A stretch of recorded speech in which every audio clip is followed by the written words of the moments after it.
Olá, queridos viajantes da Palavra de Deus, sejam muito bem-vindos a este canal, tudo bem com vocês? Para vocês que ainda não me conhecem, eu me chamo Mari Garcia e se você ainda não está inscrito aqui, este é o momento que você pode se inscrever. Ativa o sininho aqui embaixo para o YouTube te avisar toda vez que eu postar um vídeo novo por aqui. Antes de continuar, eu quero convidar todos vocês a estarem me seguindo no segundo canal Bíblia Falada Mari Garcia e divulgando para os seus amigos, para que eles possam ler as Escrituras através da voz narrada. E dessa forma estarão sendo alimentados da Palavra de Deus, de um alimento vindo da parte do Senhor. Além disso, nós estamos lançando a plataforma Abba Play. Eu convido todos vocês a visitarem abaplay.com.br e acessarem esta plataforma, que não tem censura do sistema das redes sociais em cima dos conteúdos. Ou seja, tudo aquilo que você não consegue ouvir aqui no YouTube ou em outras plataformas, nós estamos colocando com muita excelência vídeos, documentários, séries. Futuramente vamos ter filmes cristãos, vamos ter conteúdos infantis, todos em uma plataforma só, que o Senhor nos direcionou para que nós lançássemos, chamada Abba Play. Abba com 2 Bs. Play, play.com.br. Então eu te convido a estar acessando e fazendo parte desta família Abaplay. E depois disso, derramarei do meu espírito sobre todos os povos. Os seus filhos e as suas filhas profetizarão. Os velhos terão sonhos. Os jovens terão visões. Até sobre os servos e as servas derramarei do meu espírito naqueles dias. Mostrarei maravilhas no céu e na terra, sangue, fogo e nuvens de fumaça. O sol se tornará em trevas e a lua em sangue, antes que venha o grande e temível dia do Senhor, e todo aquele que invocar o nome do Senhor será salvo. Pois, conforme prometeu o Senhor no Monte Sião e em Jerusalém, haverá livramento para os sobreviventes, para aqueles a quem o Senhor chamar. Esta parte da profecia de Joel foi parcialmente cumprida no dia de Pentecoste. O apóstolo Pedro declarou que era assim quando pregou o seu primeiro sermão sob a unção do Espírito, dizendo: isto é o que foi dito pelo profeta Joel. No dia de Pentecostes não havia sangue, fogo e nuvens de fumaça. Muito menos o sol se transformou em escuridão e a lua em sangue. Portanto, fica claro que esses outros eventos descritos pelo profeta Daniel estão falando de eventos futuros. Então, podemos dizer que esta profecia de Joel é uma profecia que já se cumpriu no dia de Pentecoste, mas que ainda tem o cumprimento total nos tempos do fim. Nesta parte da profecia, Joel estava então profetizando por 2 períodos de tempo. Primeiramente para o dia de Pentecoste, quando a chuva temporã do Espírito cairia sobre Israel e transbordaria para nações gentias. Em segundo lugar, Joel também estava profetizando para os últimos dias, pouco antes da volta de Cristo Jesus, quando nós teremos a chuva seródia do Espírito caindo novamente sobre Israel e transbordando para nações gentias. Entre esses 2 eventos ao longo da história da igreja, houveram muitos avivamentos que chegaram a nações individualmente, mas não podemos dizer que foram avivamentos globais em toda a extensão. Eles aconteceram em sua maioria na Europa, Inglaterra, América, Coreia, mesmo que seja em igrejas clandestinas. Muitas nações estão experimentando um certo avivamento. No entanto, as coisas são diferentes hoje. Por causa da comunicação global que nós temos, o Evangelho do Reino está entrando em todas as nações, por meio da internet. O que nos mostra também que este é um sinal de que o retorno de Cristo Jesus não se encontra tão longe. Lembre-se do que o próprio Senhor Jesus disse em Mateus 24:14, e este Evangelho do Reino será pregado em todo o mundo, em testemunho a todas as nações, e então virá o fim. Em contrapartida, este evento ainda é futuro, pois Israel está experimentando uma parte ainda de dureza do seu coração. Isso deve mudar à medida que o tempo dos gentios for chegando ao fim e Israel se tornar cada vez mais o foco da atenção mundial. Segundo Pedro 3:9, o Senhor não demora em cumprir a sua promessa, como julgam alguns. Ao contrário, Ele é paciente com vocês, não querendo que ninguém pereça, mas que todos cheguem ao arrependimento. Então, por causa da grande misericórdia de Deus, Ele dará ao mundo inteiro uma última oportunidade de se arrepender e voltar-se para Ele, antes que Ele envie a sua ira sobre todo o pecado e rebelião. No dia de Pentecoste, a igreja foi lançada na dimensão do poder do Espírito. 120 crentes foram cheios do Espírito Santo e de poder, porque a unção que estava sobre Jesus, e quando Jesus ascende aos céus, Ele deixa esta unção sobre eles. Atos 2:32, Deus ressuscitou este Jesus e todos nós somos testemunhas desse fato. Exaltado à direita de Deus, Ele recebeu do Pai o Espírito Santo prometido e derramou o que vocês agora veem e ouvem. Naquele dia, cerca de 3.000 pessoas foram salvas em Jerusalém. No entanto, o Evangelho se espalhou rapidamente pelo Império Romano e por todas as regiões além disso, resultando em muitas salvações. Agora, o Senhor não é seletivo quando diz respeito ao poder do seu Espírito Santo. Sempre que encontra um homem, uma mulher ou um jovem que verdadeiramente se arrepende e entrega a sua vida a Ele pela fé, Ele os unge com o seu Espírito. De fato, a promessa do poder do Espírito é para todo crente em todas as épocas.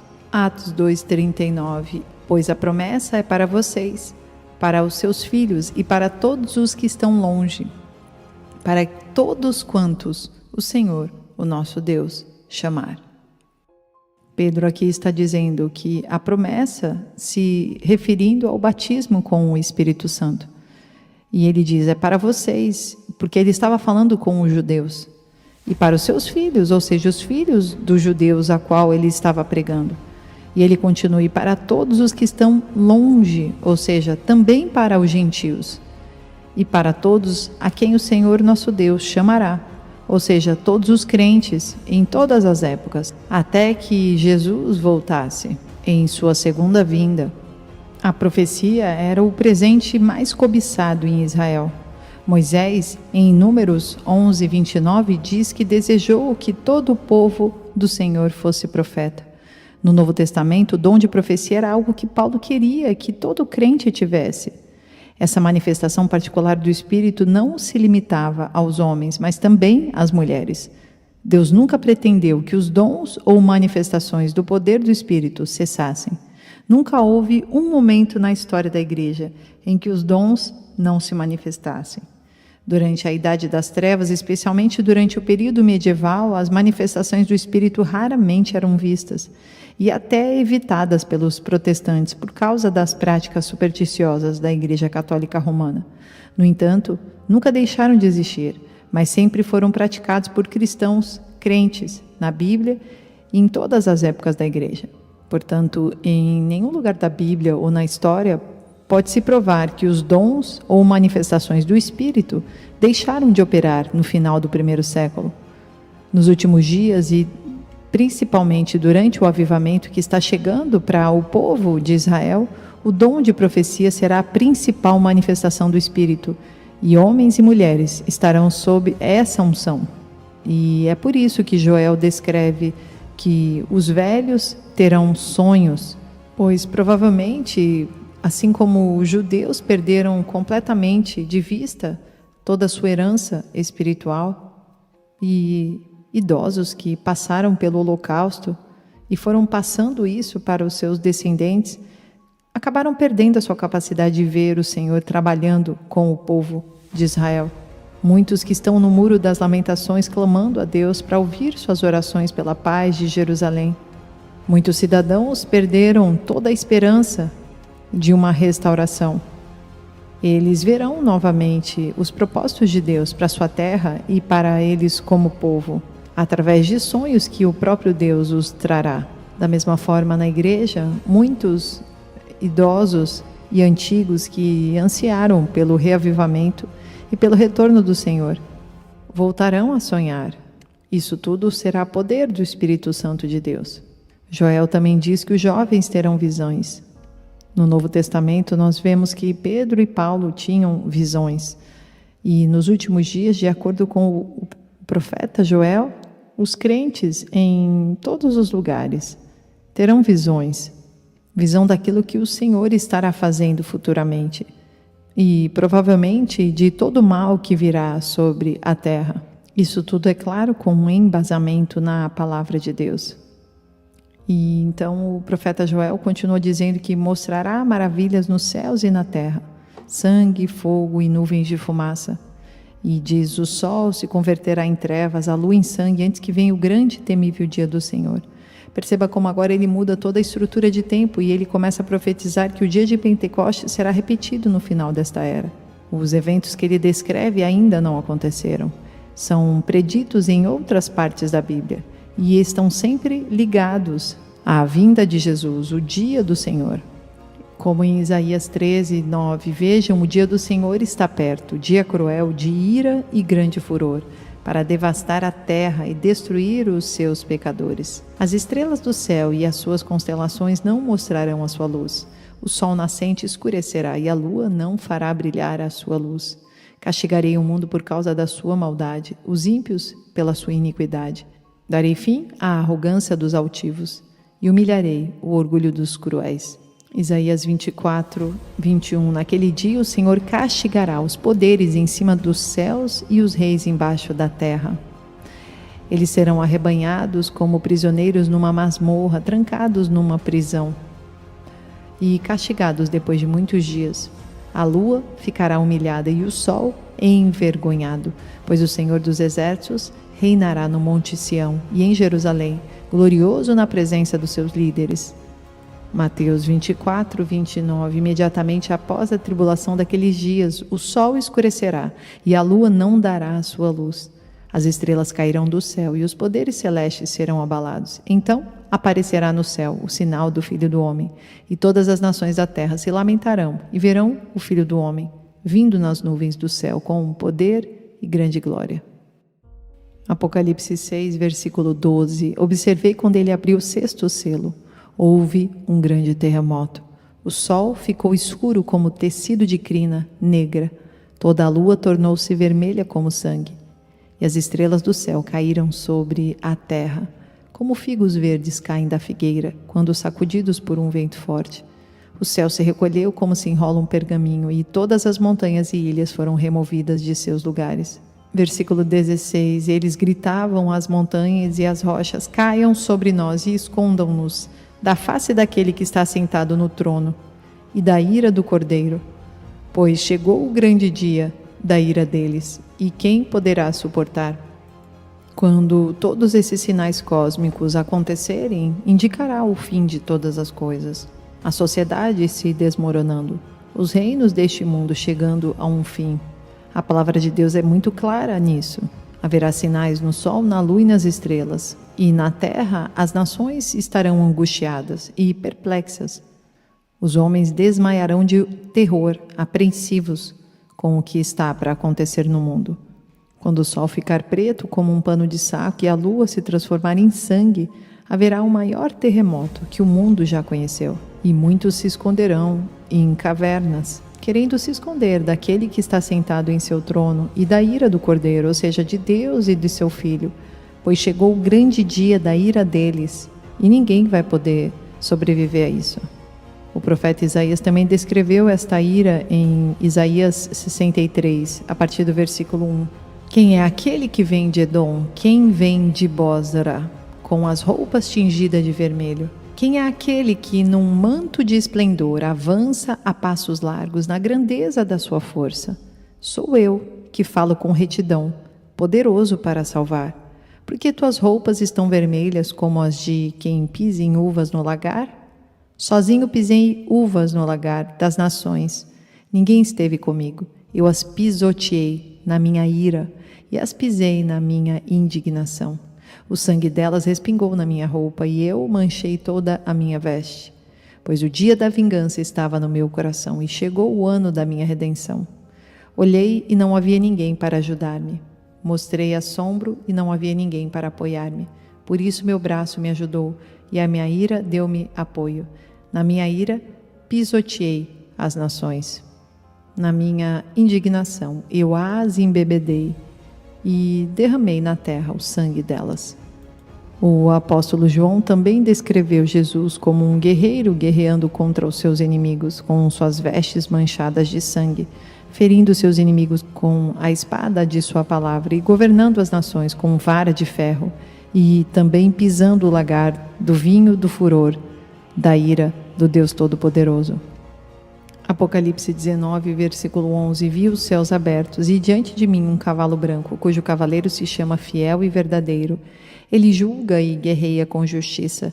Seus olhos são como chamas de fogo e em sua cabeça há muitas coroas. E um nome que só ele conhece, ninguém jamais. E está vestido com um manto tingido de sangue, e o seu nome é Palavra de Deus. Os exércitos dos céus o seguiam, vestido de linho fino, branco e puro, e montados em cavalos brancos. De sua boca sai uma espada afiada, com a qual ferirá as nações. Ele as governará com um cetro de ferro. Ele pisa o lagar do vinho, do furor da ira do Deus Todo-Poderoso. E em seu manto e em sua coxa está escrito este nome: Rei dos Reis, Senhor dos Senhores. Vi um anjo que estava em pé no sol e que clamava em alta voz a todas as aves que voavam pelo meio do céu: venham, reúnam-se para o grande banquete de Deus, para comerem carne de reis, generais e poderosos, carne de cavalos e seus cavaleiros, carne de todos, livres e escravos, pequenos e grandes. Então vi a besta, os reis da terra e os seus exércitos reunidos para guerrearem contra aquele que está montado no cavalo e contra o seu exército. Mas a besta foi presa, e com ela o falso profeta que havia realizado os sinais milagrosos em nome dela, com os quais ele havia enganado os que receberam a marca e adoraram a imagem dela. Os dois foram lançados vivos no lago do fogo que arde com enxofre. Os demais foram mortos com a espada que saía da boca daquele que estava montado no cavalo. E todas as aves se fartaram com a carne deles. Perceba como nenhuma parte da sociedade ficará isenta da ira do Cordeiro naquele dia, quando ele vier novamente para ferir a terra com sua vara. Também nessa época, o reino da besta, o seu líder, o anticristo e o falso profeta, que sustenta este império da besta, também serão lançados vivos neste lago do fogo. Em ambas as passagens das Escrituras, tanto Isaías como Apocalipse, o lagar da ira de Deus é mencionado, apontando para uma batalha do fim dos tempos, entre Cristo e o anticristo. E Joel finaliza dizendo que todo aquele que invocar o nome do Senhor será salvo, pois no Monte Sião e em Jerusalém haverá um livramento. Como o Senhor disse, entre os sobreviventes que o Senhor chama. Quando Jesus voltar, ele reunirá para si todos os seus eleitos para encontrá-lo nos ares e em sua vinda. Todos os que invocam o nome do Senhor para serem salvos. Naquela época, o remanescente deixado em Israel também será salvo e libertado como nação.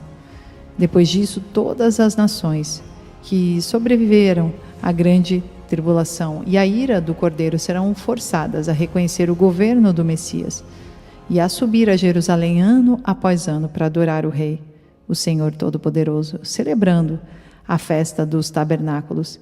E se não subirem, o próprio Deus trará sobre essas nações seca e peste. Zacarias 14:16. Então os sobreviventes de todas as nações que atacaram Jerusalém subirão ano após ano para adorar o Rei, o Senhor dos Exércitos, para celebrar a festa dos tabernáculos ou das cabanas. Se algum dentre os povos da terra não subir a Jerusalém para adorar o Rei, o Senhor dos Exércitos, não virá para ele a chuva. Se os egípcios não subirem para participar, o Senhor mandará sobre eles a praga com a qual afligirá as nações que se recusarem a subir para celebrar a festa dos tabernáculos. Sim, essa será a punição do Egito e de todas as nações que não subirem para celebrar a festa dos tabernáculos. Naquele dia estará inscrito nas sinetas penduradas nos cavalos, separado para o Senhor. Os caldeirões do templo do Senhor serão tão sagrados quanto as bacias diante do altar. Cada panela de Jerusalém e de Judá será separada para o Senhor dos Exércitos. E todos os que vierem sacrificar Pegarão panelas e cozinharão nelas, e a partir daquele dia nunca mais haverá comerciantes no templo do Senhor. Oremos. Senhor nosso Deus e nosso Pai, obrigado por esta mensagem. Queremos receber de Ti essa segunda porção do Espírito Santo, essa chuva seródia. Queremos ter sonhos e visões que venham do Teu trono. Queremos estar conectados a Ti todos os dias. Queremos fazer a Tua vontade acima da nossa. E queremos fugir do pecado e vivermos em santidade, através do Teu Espírito Santo que habita em nós. Obrigada pelos Teus profetas. Obrigada pela Tua palavra. Nós adoramos a Tua presença hoje e sempre, em nome de Jesus. Amém. Deus abençoe, queridos, e até o próximo vídeo.